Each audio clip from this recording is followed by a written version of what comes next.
Sri Mulyani tidak lagi menjadi Menteri Keuangan. Dia masuk dalam daftar 5 menteri yang diganti.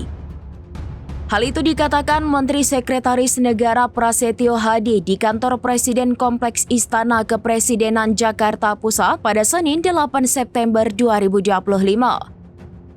Selain Kementerian Keuangan, kementerian lain yang berubah pimpinannya adalah Kementerian Koordinator Bidang Politik dan Keamanan yang dipimpin oleh Budi Gunawan, Kementerian Perlindungan Pekerja Migran Indonesia, lalu Kementerian Koperasi yang dipimpin oleh Budi Aris Setiadi, serta Kementerian Pemuda dan Olahraga yang dipimpin oleh Dito Aryo Tejo.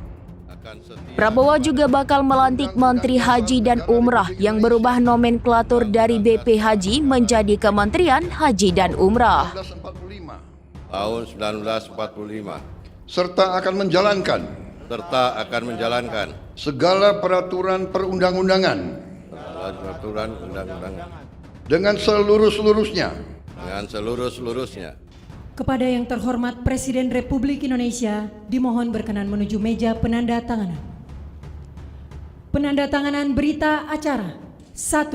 Menteri Keuangan.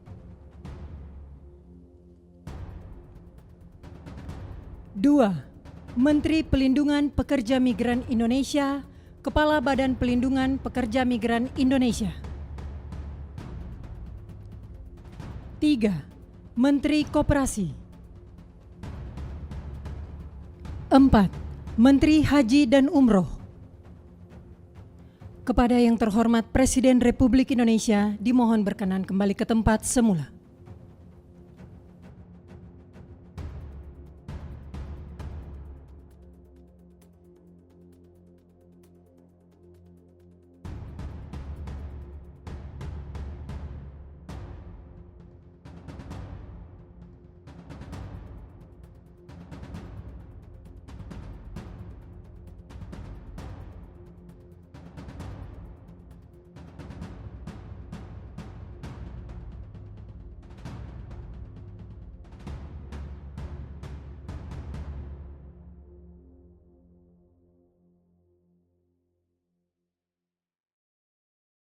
Download Tribun X sekarang, menghadirkan lokal menjadi Indonesia.